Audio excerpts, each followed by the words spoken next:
¿Alguien me contesta? Sí, profesor, en teoría sí. Ah, están teniendo todas de manera O sea, virtual. en algunas sí, pero otras dijeron los profesores que iban a empezar esta semana. La semana anterior no tuvimos algunas clases, pero nos mandó un correo diciendo que íbamos a tener esta semana, que estaban arreglando todo el PowerPoint y así. Bien. Pero, por ejemplo, yo no tuvimos. Sí, también Sí. por el acceso al aseo y todo el tema, que por eso tampoco habían arrancado las clases. Ujú. Y en el cuatrimestre pasado, ¿tuvieron toda la asignatura? Sí. Ajá, bien. Sí, el pasado, sí. Por eso se les debe estar superponiendo algún examen con la fecha que me han pedido que cambie, digamos. Calculo que es por eso. Pero bueno, para que sepan todos, si no les avisan, es el 9 de septiembre a las 15. ¿Sí? Lo voy a tomar por acá, va a ser un formulario multiple choice de Google Form. Y aproximadamente, como les decía, van a ser aproximadamente 40 minutos, tal vez un poco menos.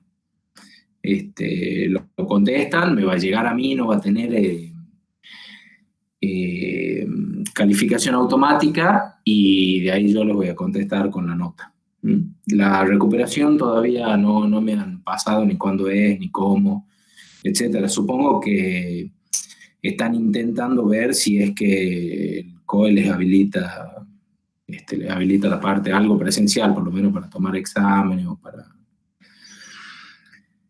para recuperaciones. Bien, entonces a ver que les confirme el 9 de septiembre a las 15 va a ser el examen de Teleinformática 1, ¿no? Bien, bueno, ahí les comparto la presentación.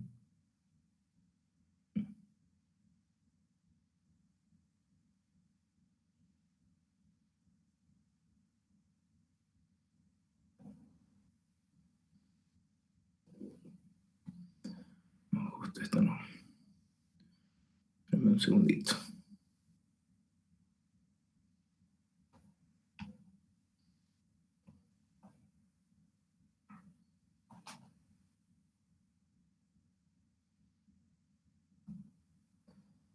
Ahora sí. Bueno, la clase pasada habíamos visto los distintos tipos de clases de direcciones, habíamos visto algunas premisas de diseño y por qué se había hecho esto así, y era para permitir que quien tenía que hacer el IP addressing, o sea, el direccionamiento IP de una red que tiene mucha cantidad de hosts y va a tener poca cantidad de redes, elegía una clase A. Si tienen la misma cantidad de hosts que de redes o una cantidad intermedia de hosts, va a elegir una clase B, y si tienen pocos hosts, una clase C. ¿Sí? En principio, cuando se empieza a diseñar, uno principalmente se basa en la cantidad de hosts. O sea, ustedes ya se darán cuenta que hay acá problemas que no tienen solución. O sea, digamos, 2 a la 24 redes con 2 a la 24 hosts es un problema que no tiene solución porque la dirección tiene 32 bits, digamos. No podemos utilizar más cantidad de bits que lo que tiene el protocolo.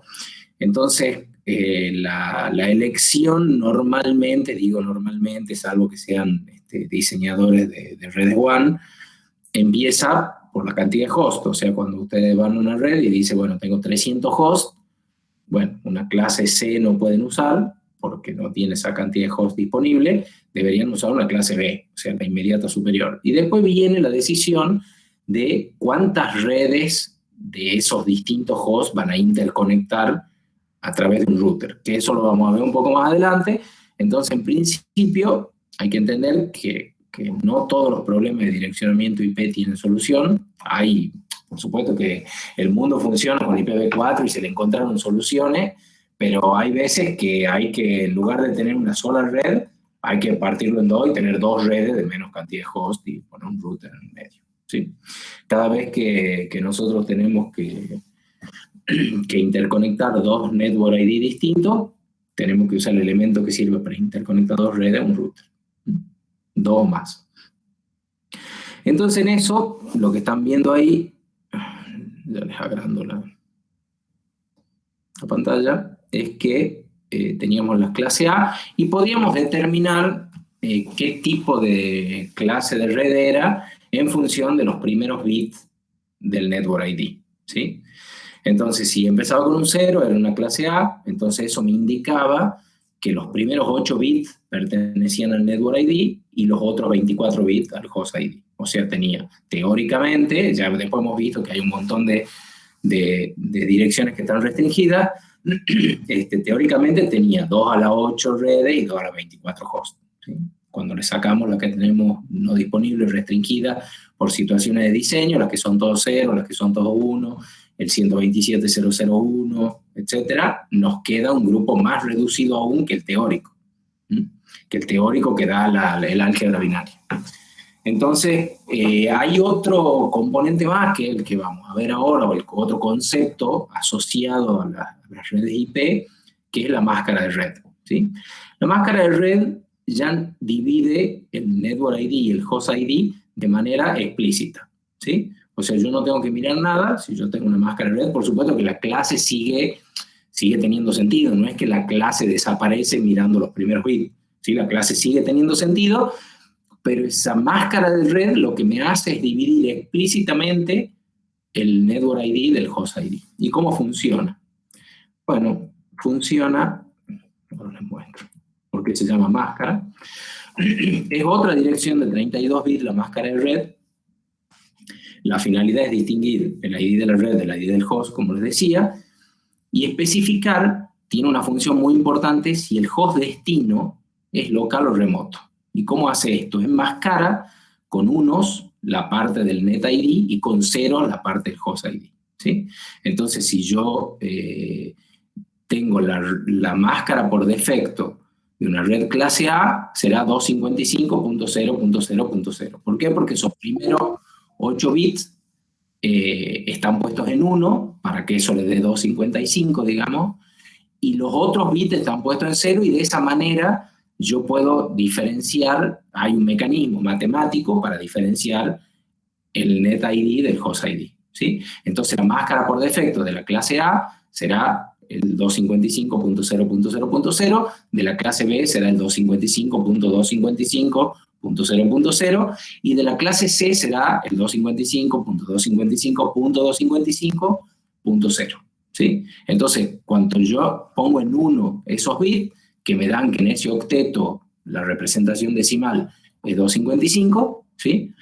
Porque va de 0 a 256, entonces esa representación me está indicando, nunca se olviden de que son representaciones decimales, que no son, que las redes funcionan de manera binaria, y uno debería pensar toda la solución y la estructuración de la red IP de manera binaria, aunque hace el ejercicio de la traducción decimal por un tema de practicidad, ¿sí? Por un tema de lectura y de que es más legible utilizar números decimales que no números binarios. Entonces, este método, que se llama máscara de subred, que va asociado siempre a una red IP, o sea, una red IP, perdón, una dirección IP, tanto una dirección como una red IP, siempre tiene una máscara de red asociada. Puede serla por defecto, puede no serla por defecto, ya vamos a ver eso, vamos a empezar a introducir ese tema hoy. ¿Qué pasa cuando es por defecto? Divide el Host ID del Net ID y provee un mecanismo también para identificar si al host que yo quiero acceder en el destino es local o remoto a la red. ¿Qué significa que sea local? Que tenga el mismo Net ID. ¿Y qué significa que sea remoto? Que tenga otro Net ID, ¿sí? O sea, yo puedo tener varios Net ID de clase A o varios Net ID de clase B. Si yo utilizo, por ejemplo, tomemos el caso de una red clase C. La 192.168.1.1 es una dirección de host de una red clase C, y la 192.168.5.1 es una dirección de host, pero de la red 5. La otra es una dirección de host, pero de la red, perdón, 192.168.5 sería el Net ID, y el otro es una dirección de red del primer host, o del host 1, de la red 192.168.1, ¿sí? Entonces, este mecanismo, las dos direcciones de red, a ver, les voy a compartir, esperen, para que entendamos lo que estamos hablando. Les voy a compartir un documento.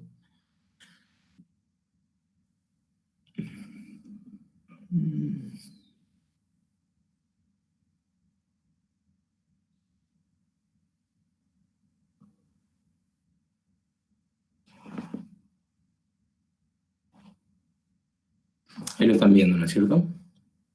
Deberían, por lo menos. Bueno, lo hice en un documento de texto, después se los paso. Lo que les decía recién, lo están viendo, ¿no es cierto? Sí, sí. Sí. Bien. Sí, sí, se ve. Sí. Bueno, lo que les decía recién, si yo tengo la red, una red clase C, 192.168.1.0, esa es una red clase C porque termina, hemos dicho, que cuando los host ID se convierten en 0, significa o esta red o este host, dependiendo de dónde estén esos ceros. Como yo puse en 0 los host ID, la red clase C, recordemos que tiene los 3 primeros octetos representan el net ID y el último octeto representa el host ID. Entonces yo al poner el último octeto en 0, en decimal y en 0 en binario, lo que estoy diciendo es que eso es una dirección de red, ¿sí? Entonces esa dirección de red y esta dirección de red tienen las mismas características, nada más que en vez de ser la 192.168.1, es la 192.168.5, y pongo en 0 los host ID, significa que eso es una dirección de red. Esas dos direcciones de redes, las dos son clase C, y las dos tienen como máscara por defecto el 255.255.255.0. ¿Sí? Tanto esta como esta. La máscara normalmente se lo indica con una barra, ¿sí? Entonces ahí tengo conformado, y si ustedes se dan cuenta, tengo explícitamente puesto los 3 octetos en 1, esto si yo lo pongo en binario, sería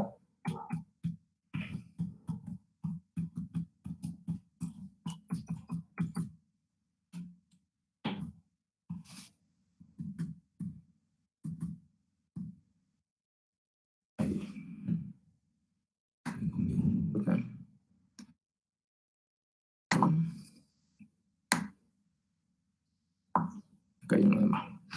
¿Sí? Esa sería la representación binaria de esa máscara de subred, ¿sí? En donde me dice que todos los hosts que están encendidos, por decir de alguna manera, puestos en 1 son el network ID, los que están puestos en 0 son los host ID, ¿sí? Esta sería la máscara por defecto de una red clase C. Si pongo la máscara por defecto de una red clase A sería 255.0.0.0, y de una clase B sería 255.255.0.0, ¿sí? Sería la máscara por defecto de una clase A y de una clase B. ¿Mm? Por supuesto, en cualquier momento que no entiendan algo, me paran, ¿sí? Entonces, si yo me fijo y le pongo una N a lo que representa el net ID y una H a lo que representa el host ID, tendría una representación de este tipo, en donde los 3 primeros octetos son el net ID y el último octeto son el host ID, ¿sí? Bien, entonces, como les decía, la máscara de red cumple una función principal, digamos, determinante en... espérame un segundito. En la decisión, es la única manera que tiene.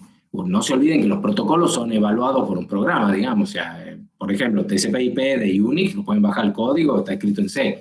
Entonces son evaluados por un programa. Alguien recibe ese paquete en una variable y tiene que tomar decisiones, digamos, no es algo mágico, ¿sí? Entonces, para que puedan tomar esas decisiones, la máscara de red sirve como mecanismo para saber si la dirección es local o remota. ¿Y cómo hace? Hace el AND de la dirección origen. Cuando se arma un paquete IP, recuerden que tiene dirección origen y dirección destino, con la máscara de subred que está definida para esa dirección IP, y obtiene un resultado. Y hace lo mismo con la dirección destino. Hace un AND, una operación AND matemática entre la dirección IP en binario y su máscara de red. Si esos dos resultados le dan igual, significa que la dirección es local. Si le da distinto, significa que la dirección es remota, o sea, la dirección destino es remota. La dirección local no puede ser remota porque la está generando él en el paquete, ¿sí? Entonces, con ese mecanismo yo puedo saber si directamente paso a usar ARP, o sea, el mecanismo de ARP para encontrar la MAC-adre. Una vez que yo sé que es local, ¿qué hago? Bueno, digo, utilizo algún mecanismo, necesito saber cuál es la MAC-adre de ambas direcciones. utilizo ARP, o sea, el protocolo utiliza el protocolo ARP, y de esa manera obtiene la dirección de hardware correspondiente a la dirección IP destino a la cual se quiere comunicar, que es lo que hemos visto en Teleinformática 1, o sea, arma un paquete de Ethernet con esas características. Si es remota, tiene que buscar un router. Ya vamos a ver cómo se hace eso, digamos. También utiliza ARP, pero utiliza ARP para buscar la dirección de algún elemento que lo lleve a la red destino, que ya sabe que no es un host que está conectado en su red. Entonces, como premisa de diseño, ustedes se darán cuenta que si ustedes en una red LAN, que está toda interconectada a través de switch, por ejemplo, utilizan direcciones de red distintas para los hosts, esos hosts no se van a conectar, ¿sí? Porque cada uno lo va a ver como remoto al otro host, ¿sí? Entonces, se puede hacer, es una manera lógica a nivel de IP, por decirlo de alguna manera, de dividir las redes, pero nosotros normalmente lo que queremos, el diseño normal, es obtener conectividad. Entonces, deberíamos diseñar dentro de una red local, de una red de área local, elegir un NetID y después elegir los hosts en ese NetID, ¿sí? Supongamos, si tenemos una red, ustedes seguramente en la casa de ustedes tienen un router, fíjense qué dirección IP les entrega ese router, ya vamos a ver que no es el router el que entrega la dirección IP, sino un programa servidor que se llama DHCP, que puede estar corriendo en el mismo equipo físico, router, digamos, pero es un DHCP server.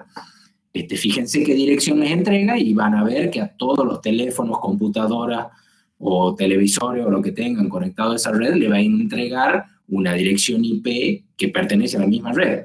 Si ustedes dentro de esa red manualmente se ponen dentro de otra red o ponen dos dispositivos que estén conectados a la parte inalámbrica o a la parte cableada de esa red y a de 5 dispositivos sacan 2 y esos 2 lo ponen en otra red IP, a los 2 dentro de la misma red, van a ver que quedan 3 conectados que tienen conectividad en esa red que estaba originalmente y otros 2 que tienen conectividad en una red nueva, ¿sí? Pero esas 2 redes no se conectan, porque cada uno lo ve, cuando hace LAN, lo ve como un host remoto, ¿sí? Y como no tiene manera de buscar un router para acceder a ese host remoto, no se conecta directamente. No sé si ha quedado claro el concepto de la máscara de red.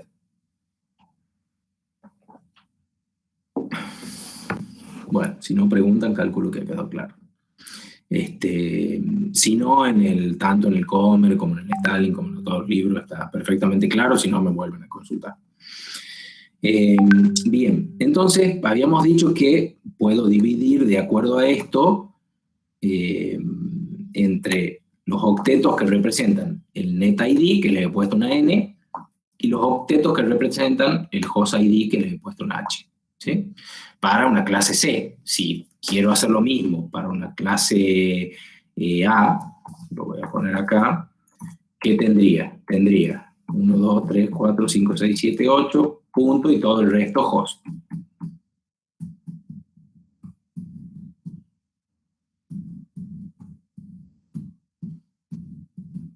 ¿Sí? Sería una clase A. ¿Sí? La clase B sería el término medio. La misma cantidad de bits para representar el NetID que de bits para representar el HostID, 16 y 16. ¿Sí? Ahora, hay una situación en la cual yo, por algún motivo, por ejemplo, supongamos que a ustedes le asignan una dirección IP. ¿Sí? Esas direcciones IP, hemos dicho, no sé si les he comentado, pero se lo vuelvo a comentar, hay entidades responsables de asignar las direcciones IP. ¿Por qué?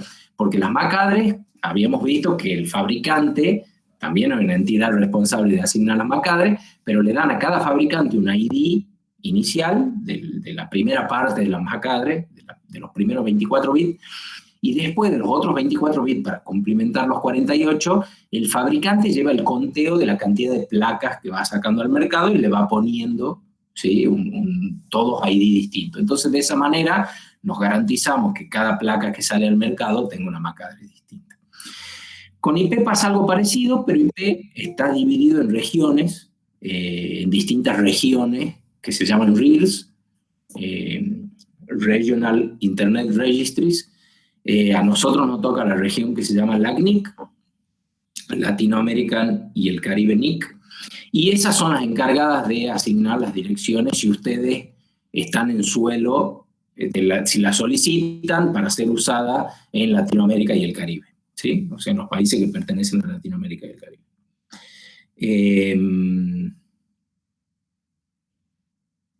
Deme un segundito.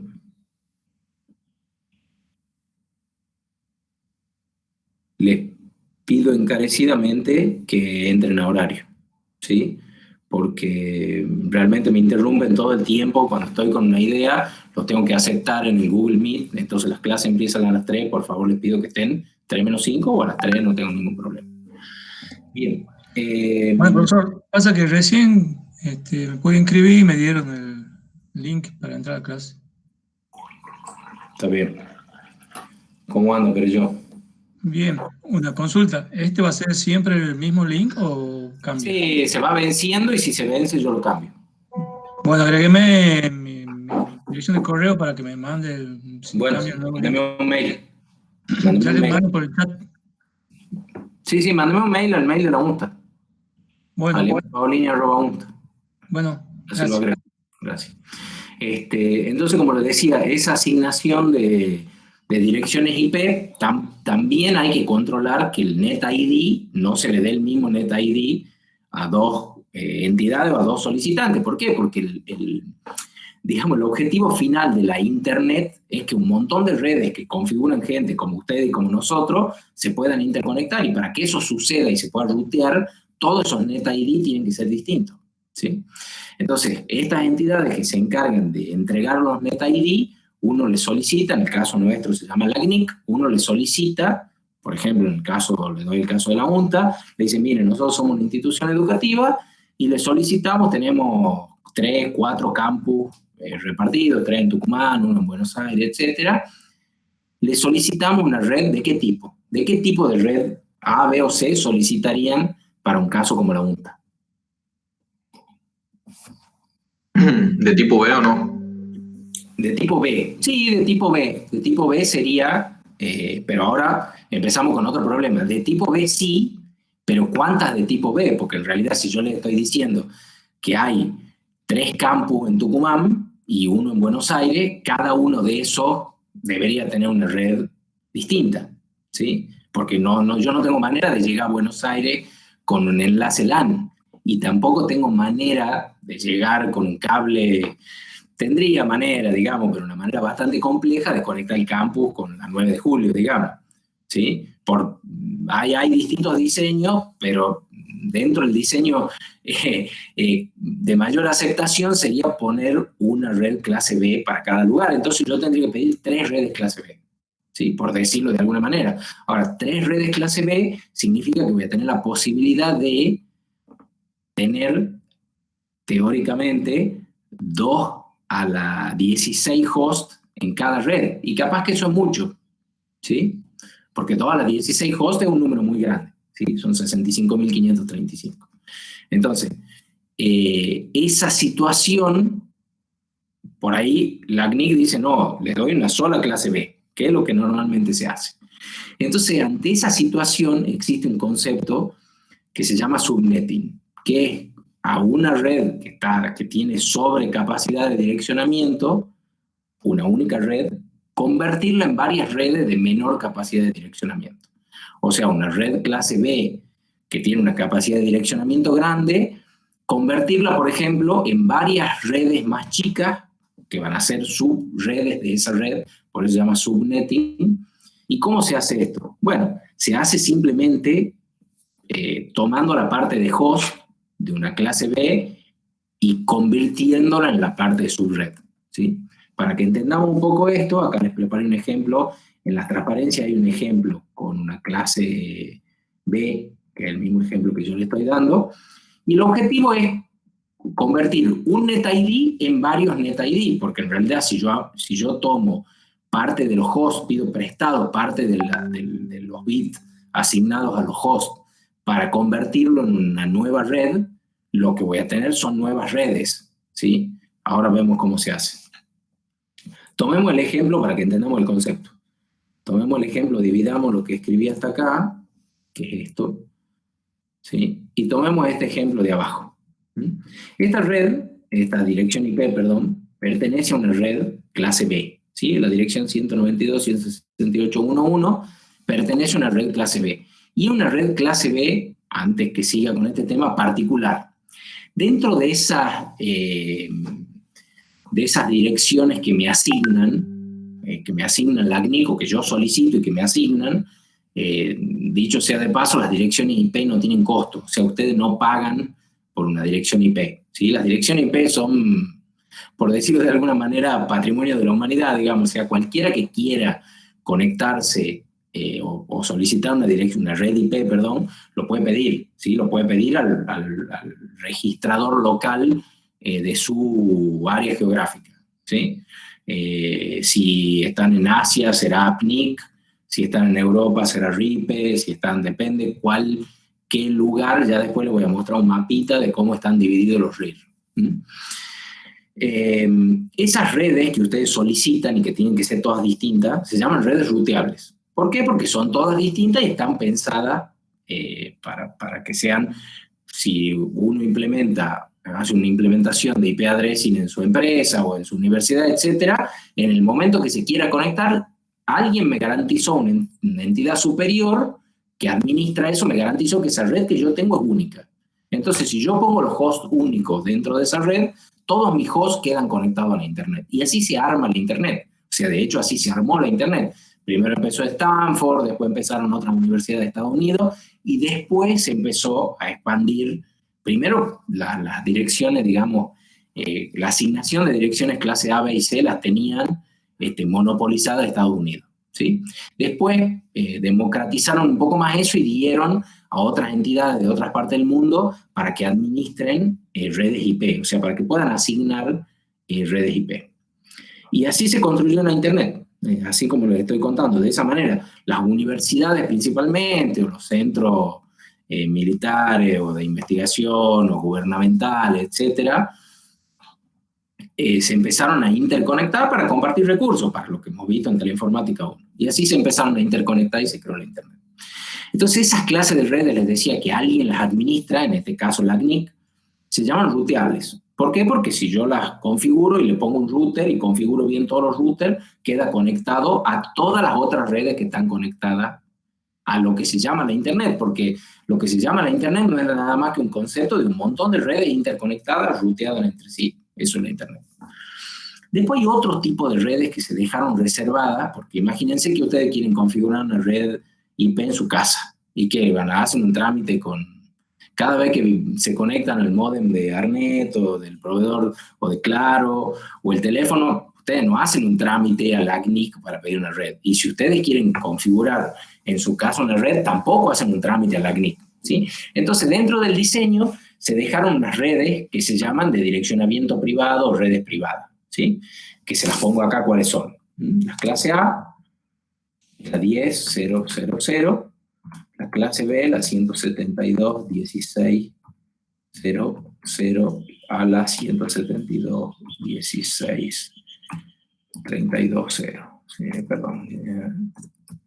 0.0, si no me equivoco. Esa les confirmo. La 16 seguro. Y la clase C de la 192.168.00 a la 192.168.254.0. Entonces, esas redes son las que ustedes deberían usar si no necesitan, o si van a hacer un ruteo local, si no necesitan en algún momento conectarse a la Internet. ¿Por qué? Porque los routers ven estas redes y no las rutean, o sea, las rutean pero de manera privada.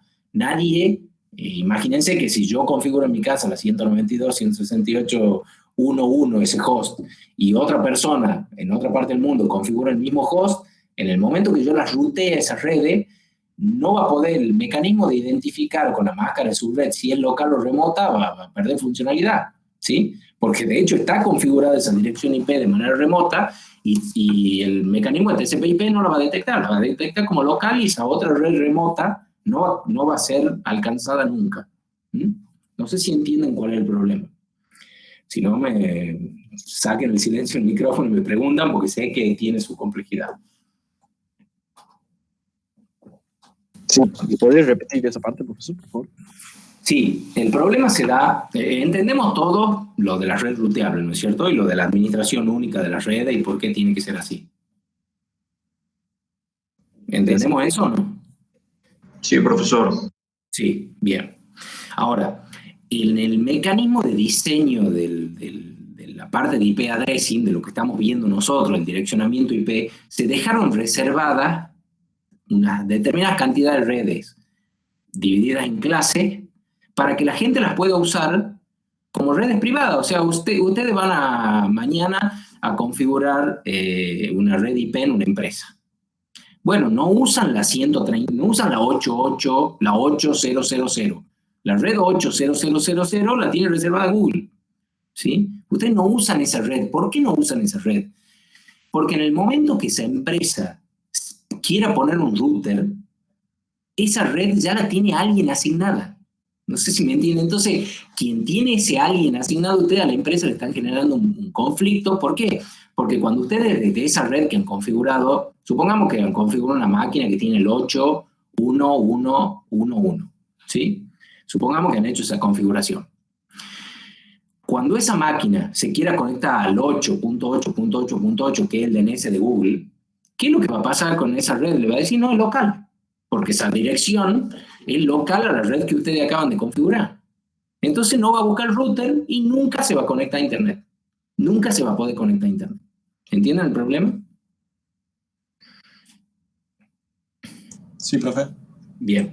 Entonces, dado ese problema, se separaron las redes que son administradas por esa administración central que se llama Internic y que ellos las asignan y que ustedes solicitan y ellos se las entregan a la red, y redes que se llaman privadas, que no las asigna nadie y que están pensados para que ustedes hagan la configuración en esa empresa que yo le acabo de decir.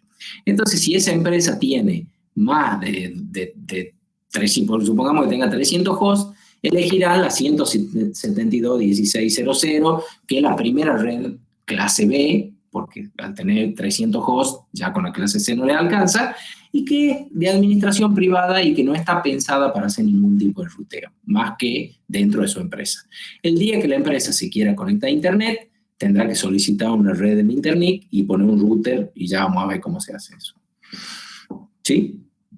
Entonces voy a tomar el caso de una red privada para hacer el diseño de un subnetting. Supongamos que usted, nadie, yo le asigno a la red 192.168.1.0. Y tienen esa red para resolver el problema e interconecta varias oficinas que tienen relativamente poca cantidad de hosts. Supongamos que tengan 4 oficinas o 3 oficinas y cada una de esas oficinas tiene 6 hosts. Sería ridículo que desperdiciemos redes IP, ¿sí? O que pidamos una red a Internet o nada de eso para hacer esa conexión. Entonces lo que se hace es hacer una implementación de subnetting sobre la red que uno tiene, ¿sí? Y convertir esa red en muchas redes, en muchos NetID, que son de alguna manera hijas, por decirlo de alguna manera, de la red que se les dio originalmente. Y para hacer eso, matemáticamente no hay otra opción que hacer nuevos NetID. Y para hacer nuevos NetID lo que tengo que hacer es ampliar la parte esta de la izquierda de los hosts que representan el NetID, ¿sí? Porque esa representa una red. Entonces lo que hago es pedirle prestado, supongamos que tengo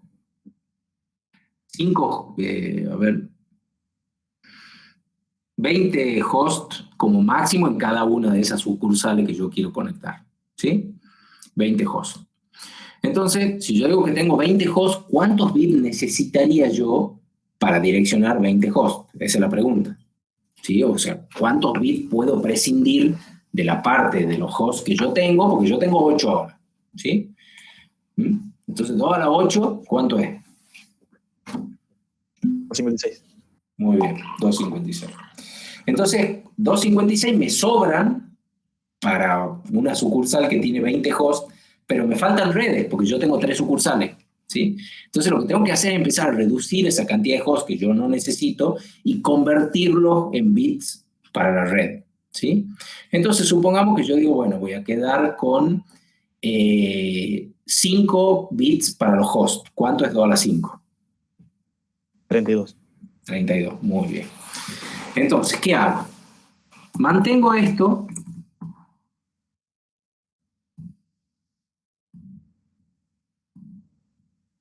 Y acá es donde se me plantea el problema.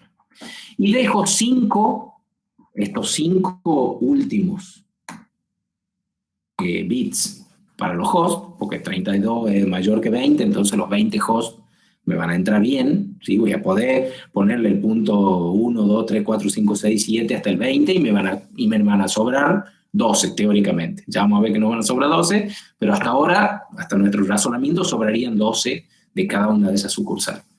Y voy a convertir estos 3 que me han quedado en los bits de subnetting, ¿sí? Y acá van a seguir los bits de los hosts. Entonces lo que yo voy a tener, lo he marcado con una S mayúscula, los de subnetting, voy a tener que de la red padre que yo tenía, que era la 192.168.1, que llegaba hasta acá, voy a generar con 3 bits, ¿cuántas subredes? Todas las 3 subredes. Para 8 redes. 8, exactamente. Entonces, por eso acá le he puesto que con 3 bits hago la combinatoria de todos esos 3 bits y tengo esta combinatoria. El 000, el 001, el 010, el 011, el 011, el 100, el 101, el 110 y el 111. ¿Sí? Y eso me da las 8 nuevas posibilidades para generar subredes. ¿Sí? Si pongo 4 tendré 16, si pongo 5, y a medida que yo me voy corriendo en las subredes hacia la derecha, cada vez tengo más subredes de cada vez menos hosts. ¿Sí? No sé si se dan cuenta. Y a medida que me voy corriendo para la izquierda, cada vez tengo menos subredes con cada vez más hosts. Lo mismo que pasa con las redes clase A, B y C, nada más que dentro de ya una red clase A, B y C. Bien, entonces con este razonamiento lo que hago, acá le he puesto los datos, tengo esta red, y ahí acuérdense que había una situación en la cual no pueden ser todos 0 ni pueden ser todos 1. ¿Sí? Entonces, de esas 8 redes teóricas, ya les voy a explicar que hay paliativo para eso, sí se pueden usar, yo pierdo los 2 extremos de las redes, entonces me quedan 6 redes usables. ¿Sí? Y de los hosts, tengo el mismo problema, porque acá yo tendría 1, 2, 3, 4, 5. ¿Sí? Y acá empezaría con el 1, y hasta hacer la combinatoria de 32, que el último de estos me daría el 1, 1, 1, 1, 1. ¿Sí? Entonces, acá voy a tener 32 capacidades de direccionamiento distinto porque tengo 5 bits. Y voy a hacer la misma combinatoria. Pero ¿qué es lo que va a pasar? Tampoco puede ser 0 y tampoco puede ser 1. ¿Pero por qué? Porque cuando los hosts son todos 1 en la dirección de broadcast, ¿sí? Y cuando los hosts son todos 0 en la dirección de red. Entonces, cuando este esté en 0 y todo esto en 0, va a ser la primer net ID del subnetting. ¿Sí? Ese primer net ID del subnetting va a tener ya no 32 hosts disponibles, sino 30, porque le estoy sacando los 2 extremos. ¿Sí? Al sacarle los 2 extremos, uno se convierte, los que son todos 1, porque sigo la misma regla que seguía para cualquier red clase A, B o C, en la dirección de broadcast, porque conforma un 255, ¿sí? Y los que son todos 0, la dirección de red.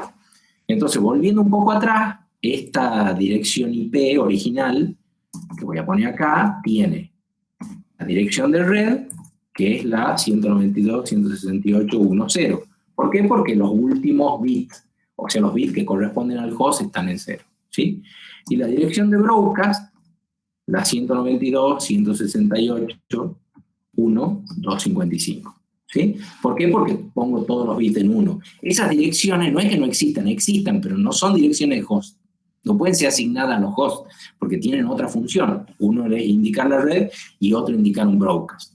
Este broadcast, a nivel de IP, se va a traducir en un broadcast a nivel de MAC address, ¿sí? Que es el FFFF.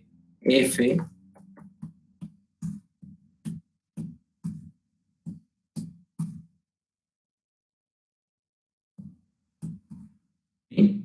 Se va a traducir en ese broadcast a nivel de MAC address. ¿Por qué? Porque a nivel de Ethernet, el indicador de que es un broadcast es también poner en todos 1, pero cuando yo pongo en todos 1 en un hexadecimal me da una F. ¿Sí? me dan todas F, porque es la representación máxima que tiene hexadecimal para indicar cuando están todos puestos en 1, porque yo estoy agrupando 48 bits hexadecimales y yo los pongo a todos en 1, me da F, etc. ¿Sí? No sé si está claro hasta ahí.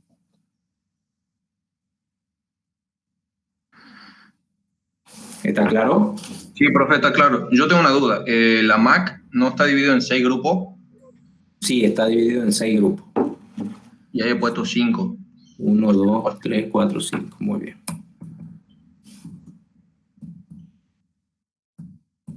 Bien, gracias.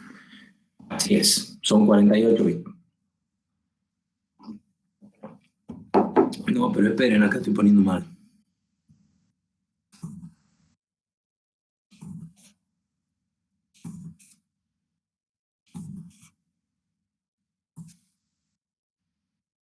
Ahí. Bien. Entonces, sigamos con el mismo razonamiento. Esa dirección de dirección de red y dirección de host las tengo que respetar en cada una de las nuevas subredes. Entonces, si yo he utilizado 3 bits y he dicho que me van a dar 8 subredes teóricas, pero que puedo usar 6, y ahí se abre un abanico de otra posibilidad. Eso fue originalmente así hasta que alguien inventó lo que se llama el Class Interdomain Routing. ¿Qué es el Class Interdomain Routing? Que yo pueda, que el router entienda que cuando estoy haciendo subnetting, el todo 0 y el todo 1 se pueden convertir en una red más. Entonces no pierdo esas dos subredes y uso la notación CIDR, que ya les voy a explicar cómo se hace la notación y cuáles son las equivalencias. Y si no uso CIDR, voy a perder esas dos redes. ¿Sí? Eso es una configuración. Hoy en día todo el mundo usa CIDR y todo el mundo utiliza las redes 0 y 1, digamos. ¿Sí? Pero en los hosts no puedo. O sea, en los hosts no tengo alternativa porque tengo que construir el NetID y la dirección de broadcast. ¿Sí? Que de cada subred, ustedes fíjense que si yo tomo la clase B pura, es lo que le he puesto acá. O sea, el primer host teórico y el último host teórico, uno es la dirección de broadcast y el otro es la dirección de red. Y en el medio tengo los hosts. ¿Sí? O sea, arrancaría del 1 al 254. Bien. Que son las dos, del 0 al 255, son las 256 posiciones de los 8 bits. Bien. Entonces, veamos acá. Tengo esta dirección IP, he tomado el número de host teórico, ahí le he puesto son 30, pero 32, pero en realidad el útil son 30, y lo que voy a ir haciendo es adosar a esa en binario. Yo los animo a que primero lo hagan en binario, por lo menos con esta red chica, ya después se lo paso, lo pongo en el Classroom, y después hay miles de maneras de hacer subnetting, pero miles de métodos, ¿sí? Yo les explico cómo es el método de bajo nivel, por decirlo de alguna manera. Después hay reglas, etc. Si ustedes se fijan, acá están puestas las 8 subredes, ¿sí? Y ya volvemos con la notación CIDR que está puesta acá. La primera empieza en 0. El primer host, si yo sé que tengo 32 hosts teóricos y 30 que puedo usar, el primer host es el 1, y el último host es el 30, y la dirección de broadcast es el 31, y la próxima red, el NetID, es el 32, y así voy saltando porque todas las subredes son iguales. Entonces llego al final con la última dirección de broadcast correspondiente a la dirección de broadcast que yo tendría si no hubiera hecho subnetting en la red padre, y la primera dirección de red correspondiente a la dirección de red padre si yo no tuviera subnetting. ¿Sí? ¿Está claro hasta ahí o no? Sí, profe.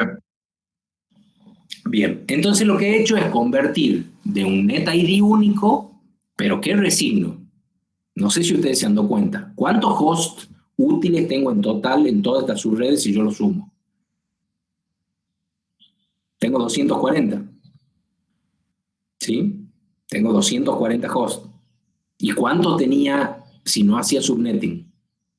Tenía 254, claro, porque en realidad estoy utilizando para cada subred, estoy perdiendo 2 hosts, ¿sí? O sea, para cada subred voy perdiendo 2 hosts, y esos son los hosts que me están faltando, ¿sí? Porque las convierto en direcciones de NetID, de nuevo NetID, y de dirección de broadcast. Entonces, hacer subnetting no es gratis. O sea, pierdo algo, gano en cantidad de subredes, pero pierdo, si yo sumo la cantidad total de hosts, pierdo. Cuanto más chica sea la cantidad de hosts de la subred, más pierdo en porcentaje, o sea, mayor el overhead. ¿Sí? Porque tengo más redes, y yo por cada red pierdo 2, cuanto más redes tengo, más pierdo. ¿Sí? Entonces hay un balance y un equilibrio, y vuelvo a decir lo mismo que les he dicho cuando empecé la clase. Hay problemas en IP que no tienen solución. ¿Sí? O sea que no, que matemáticamente no tienen solución, hay que buscarle otra solución. ¿Quieren hacer alguna pregunta? ¿Tienen alguna duda? Profe, usted dice que 2 direcciones quedan inutilizables, ¿verdad? Porque una es de broadcast y el otro sería la puerta de enlace, ¿o no? No, la puerta de enlace no tiene nada que ver en esto. ¿Por qué dice usted la puerta de enlace? No, uno es la dirección de red y otro es la dirección de broadcast. Claro, pero por ejemplo, si yo estoy dentro de la red 192.168.1.1, si cambio el último 1 por un 0, ingresaría a la puerta de enlace del router, sería. No, por eso les he dicho que se olviden todo lo que creen que saben. No, ya lo voy a explicar bien. La dirección del router y de la puerta de enlace que usted dice, no estoy viendo quién habla. Gaspar. Gaspar, ¿cómo está Gaspar? La dirección esa de la puerta de enlace es una decisión de diseño de quien diseña el IP addressing. O sea, ustedes van a decidir cuál es la puerta de enlace, ¿sí? Que es la dirección del router para encontrar otra red. Pero no es que viene prefijada, no es que siempre la 1, o que yo le puedo poner ahí la dirección que yo quiera, ¿sí? En el diseño. Por convención se usa la primera dirección de la red o la última. Pero por una convención hay un montón de redes que no es así, ¿no? Pero no tiene nada que indique que eso sea así. En cambio, la dirección de red y la dirección de broadcast, sí hay algo que indique que es así. Que es cuando todos los hosts son 0 o cuando todos los hosts son 1. Por ejemplo, si estoy en la subnet que empieza en 65.65, ¿sí? En la tercera. ¿Cómo Sí. acceder a la puerta de enlace? Es que la puerta de enlace es un host más de la red. Claro. ¿Sí? O sea, sería uno más. Supongamos, yo voy a configurar la puerta de enlace de esa red, por ejemplo, la 65, que es el primer host de esa red. Perfecto. ¿Sí? Así como configuraría la puerta de enlace si no tuviera subnetting en la 1, que es el primer host de la subred sin subnetting. ¿Sí? Pero es una decisión del diseñador. La puerta de enlace se configura en el router y se configura en el cliente de alguna manera. O sea, se configuran los dos equipos, uno tiene la configuración a nivel de IP y el otro sabe que a dónde tiene que ir a buscar cuando el LAN de las dos subredes, cuando hace LAN con las máscaras de red de las dos direcciones IP le da distinto, sabe que tiene que ir a buscar esa dirección IP porque ahí está indicada la puerta de enlace. Pero eso lo vamos a ver un poquitito más adelante cuando veamos ruteo, para que todos los otros chicos no se confundan, ¿sí? Ya lo van a entender bien cuando veamos ruteo. Me va a ser relativamente complejo explicarle acá porque hay que dibujar bastante en el pizarrón, digamos, para hacer eso, pero vamos a hacer lo posible. Pensaba que la dirección de network tenía que ver más con la puerta de enlace y que por eso no podía... Esa era más mi duda que otra cosa. No, nada que ver. La dirección de la puerta de enlace, de lo que se llama puerta de enlace, o del router, o de los routers de las redes más, puede haber más de uno. Perfecto. Nosotros vamos a ver casos donde hay más de uno, entonces tengo que usar más de una dirección IP. No hay nada que me diga que es la primera, ni la última, ni nada. ¿Sí? Es una decisión de diseño de cada diseñador del IP addressing. Bueno, gracias. Por nada. Bien, ¿alguna otra duda de esto? ¿Han entendido cómo se construyen las subredes, para qué sirven, cuál es la finalidad, etcétera? Bueno, voy con el Class Interdomain Routing, con el CIDR, ¿sí? ¿Qué significa esto? Esta notación. Nosotros hemos visto que vuelvo acá arriba, vuelvo acá a esta máscara de red, la voy a volver a escribir acá. 255.0 es la máscara de red por defecto de la clase, a ver, voy a copiar esto que está acá.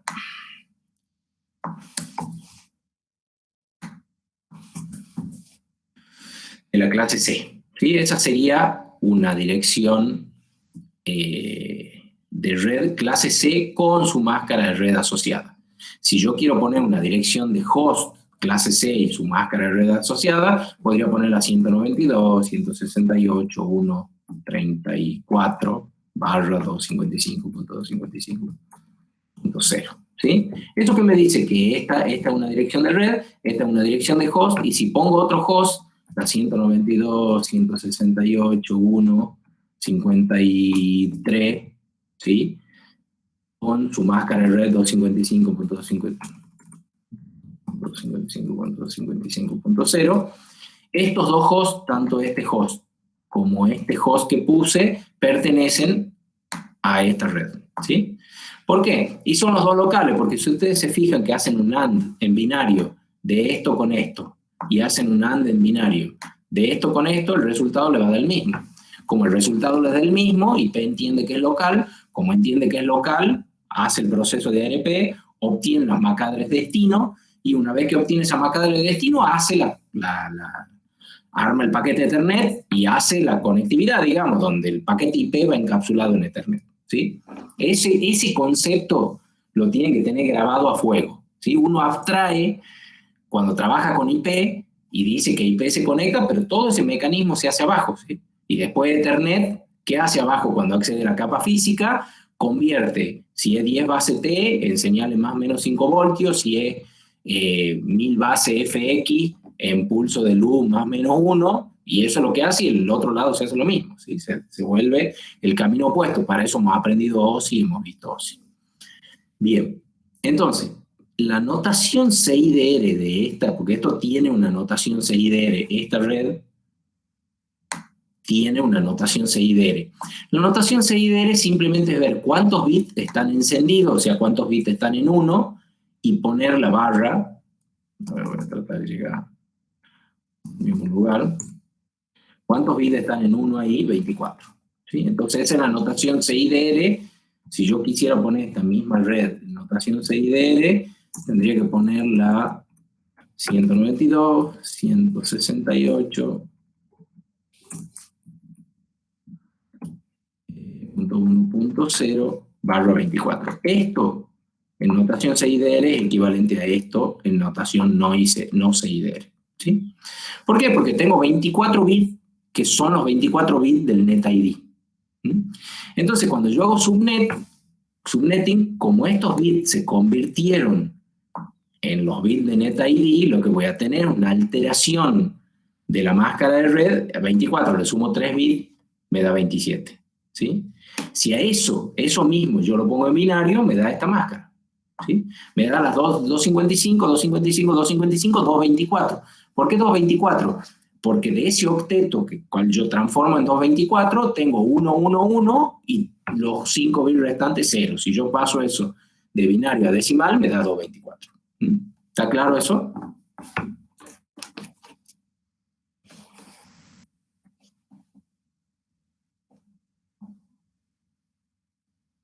¿Está claro para todos?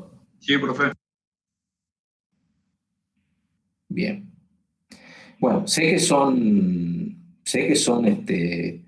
muchos conceptos, pero lamentablemente los IP se aprende, yo siempre digo en mi idea que se aprende por impacto, digamos, porque no hay por dónde encontrar la punta del ovillo para explicar todo junto, porque hay cosas que están relacionadas con todo, ¿sí? No hay un inicio y un final de cómo explicarlo. Entonces, bueno. Profesor, sí. Una consultita. Sí. Al comienzo, cuando armó la subnetting, sí, ¿cuántos hosts necesitaba por red?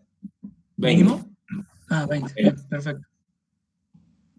Gracias. Y tres redes. Entonces obtuve 6 subredes distintas de 32 hosts. ¿Sí? Esa es mi solución. Puede haber otra solución, ¿no? No es la única. Puedo tomar, si tomo 4 y 4, ya voy a tener 16. Ya no me alcanzaría, digamos, 16 hosts. Necesitaba 16 menos 2 voy a tener 3 14. subredes también, mínimo. ¿Cómo? Necesitaba 3 subredes mínimo también. Necesitaba 3 subredes. No mínimo, 3 subredes. 3 subredes. ¿Sí? 3 subredes, sí. Ahí no tiene mínimo, digamos. Bueno, sé que son, como les digo, sé que son muchos conceptos, etcétera. Voy a dejar acá la parte subnetting y les voy a mostrar o pedir, o seguramente ya Emil se los va a instruir, para que instalen un simulador de... Como no tenemos laboratorio, lamentablemente van a tener que hacer las simulaciones en su casa, digamos. Y creo que parte del entendimiento es poder hacerlo, digamos, hacerlo funcionar. Es difícil que, primero, ahora con la cuarentena no se debería que se reúnan para una red. Segundo, es complejo, entonces mucho mejor hay simuladores de redes que funcionan exactamente como si ustedes armaran una red, y es lo que les voy a mostrar ahora para terminar con la clase de hoy. Es el simulador, hay varios simuladores, no es el único el que les voy a mostrar. No sé por qué no lo puedo compartir, espérenme un segundo. Se llama GNS3.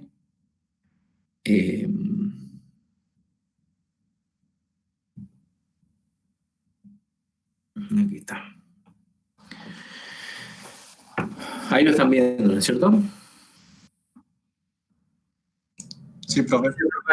Bueno, ese simulador que se llama GNS3, que es gratuito, que es open source, lo pueden bajar de internet, pueden bajarlo, instalarlo, pueden instalar una máquina virtual, vienen máquinas virtuales, etc. El método que ustedes quieran no es muy importante, simplemente que lo puedan hacer funcionar. Tiene opciones muy avanzadas que nosotros no vamos a usar. Yo cuando diseñaba redes lo usaba muchísimo porque se puede conectar incluso la simulación que uno ha hecho a una red real. O sea, puedo conectar esta parte de la simulación al puerto de red del equipo que estoy corriendo la simulación y conectarlo a una red real y ver cómo sería una ampliación de la red, captura paquete. Tiene infinita complejidad. Pero lo que a mí me interesa que ustedes sepan es la parte de IP, que es lo que está dibujado ahí. O sea, 2 PC, tienen acá las virtual PC, las arrastran y tienen una PC, con el botón derecho tienen la configuración de esa PC y dentro de esa configuración de esa PC tienen la red de IP, ¿sí? Que es lo que a mí me interesa que ustedes practiquen. Tienen el nombre y tienen la red de IP. Entonces, esto está comentado, fíjense, ustedes le ponen acá la red de IP que ustedes quieran, ahora les muestro una. Si no, o le preguntan en Milce o en internet, hay millones de tutoriales. Si no me preguntan a mí, yo a esta le puse la 192.168.1.1 con la máscara de red, siguiendo un poco el ejemplo que veníamos viendo recién, ¿sí? Y a esta otra PC que tengo acá le puse, creo que el 5, ¿sí? Y le puse el nombre PC2. Entonces esto, cuando ustedes le ponen, puede estar pausado o le ponen play, si está bien conectado, para conectar, bueno, supongamos que conectamos esta PC, hago clic, perdón, me voy acá al cablecito lo toco acá, me indica la placa de red a la cual quiero conectar, voy hasta el switch, toco ahí y me dice el puerto de Ethernet donde lo quiero conectar al switch, y bueno, ahí queda conectado, digamos, ¿sí? Obviamente, para que eso está funcionando a nivel de Ethernet, para que eso funcione a nivel de IP hay que configurar los parámetros de la red de IP. Entonces ustedes acá pueden armar redes y configurar las distintas IP, de poner distintas redes, hacer distintas configuraciones y utilizar el comando ping, que ya vamos a ver qué protocolo usa y lo vamos a ver en detalle, para testear la conectividad entre las distintas configuraciones que ustedes hagan, ¿sí? Entonces, si ponen acá la consola, no sé si la ven a la consola ahí o no. No la ven, ¿no es cierto? Al menos yo sí. No. Abajo está con letra roja.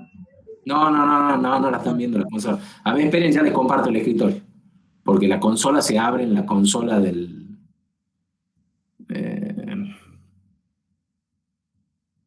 pantalla completa.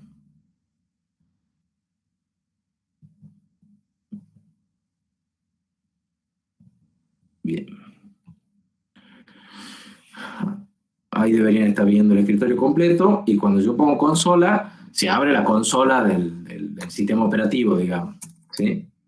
Entonces ustedes están accediendo a la consola de esa PC, ¿sí? Si yo utilizo, le hago ping a esa misma PC, me va a devolver los resultados, y si utilizo el comando ping hacia la otra PC, la 192.0.5, que está conectada a través del switch, perdón, la 1.5, la 0.5 no me devuelve nada, porque no existe, y la 1.5, ¿sí? Me va a devolver con el round trip, digamos. Ya vamos a ver, todos estos parámetros ya los vamos a ver.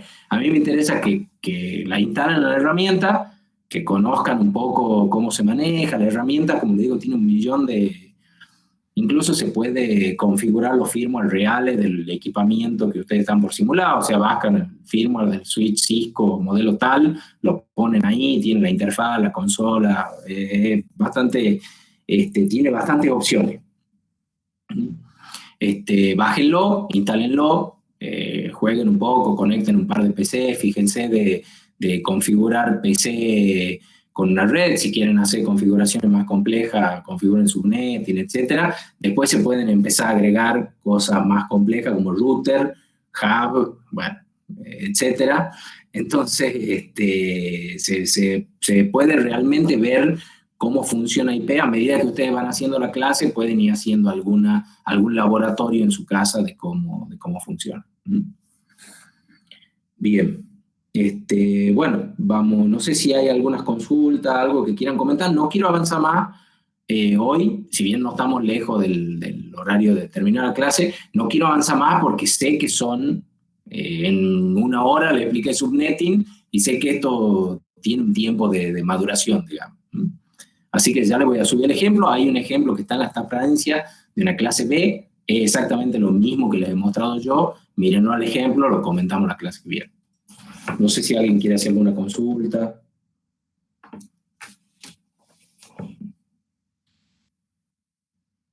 ¿Nadie? Profe, Sí, diga. a mí no me quedó muy claro un tema de subnetting, de máscaras específicamente. A ver. Esa es la dirección que queda, digamos, el 2555.255.255. Eso Sí. es como algo que se configura y queda guardado en los equipos, ¿verdad? Sí, o sea, la configuración de la dirección IP, ahí se lo estoy compartiendo de nuevo a lo que estábamos viendo. La configuración de la dirección IP es algo que el usuario configura en un equipo, ¿sí? No vienen los equipos, vienen con MAC address, pero no vienen con dirección IP, ¿sí? Esa configuración, ya vamos a ver más adelante, por eso digo que se aprende un poco por impacto, esa configuración de dirección IP, lo que estamos viendo ahora es que nosotros la configuramos. Nosotros, yo, usuario, como le acabo de mostrar el GNS3, le digo, este equipo para mí va a tener esta dirección IP. Y mañana se me ocurre que le quiero cambiar la dirección IP y se la cambio y no hay problema. También hay un método automático de configuración de dirección IP, que es el que más usado, el que usan ustedes en su casa con red inalámbrica, etc. ¿Sí? La máscara de red es una configuración cuando se configura IP de manera manual. O sea, uno le tiene que configurar la dirección IP y la máscara de red. Ah, bien, perfecto. Esa era mi duda. Esa es la duda, claro, porque si no, no tiene manera de hacer subnetting, ¿sí? Ahora, ya vamos a ver que todo eso se puede, digamos, autoconfigurar o no autoconfigurar, pero que hay un elemento que se llama DHCP Server que envía esa configuración a los hosts, pero uno tiene que configurar el DHCP Server. O sea, estamos en la misma. El concepto de entender cómo funcionan es exactamente el mismo, ¿sí? Lo pongan manual uno por uno o configuren un servidor central para que entregue las configuraciones con unas determinadas reglas. Pero a ese servidor central también hay que configurarle qué máscara de red va a entregar. No sé si contesta eso la pregunta. Sí, profe, muchas gracias. Bueno, por nada. Bien, ¿alguna otra consulta más?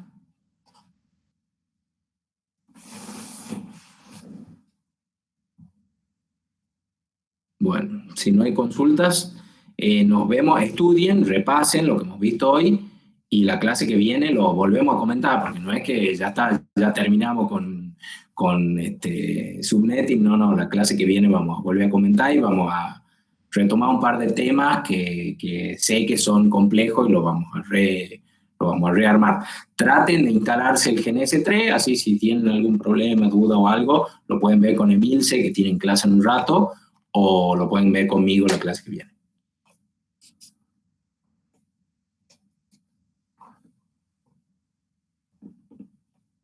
Bueno, profe. Perfecto. Bien, Bien, perfecto. Nos vemos el próximo miércoles, entonces, profesor. bueno, nos vemos el otro miércoles. Profesor, Hasta luego. Sí. Hasta luego. Que anden bien. Profe. Chao, hasta luego. Chao, profe, gracias. Chao, por nada, hasta luego.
Hacer todos los exámenes por plataforma, no por... El profesor es un rebelde entonces.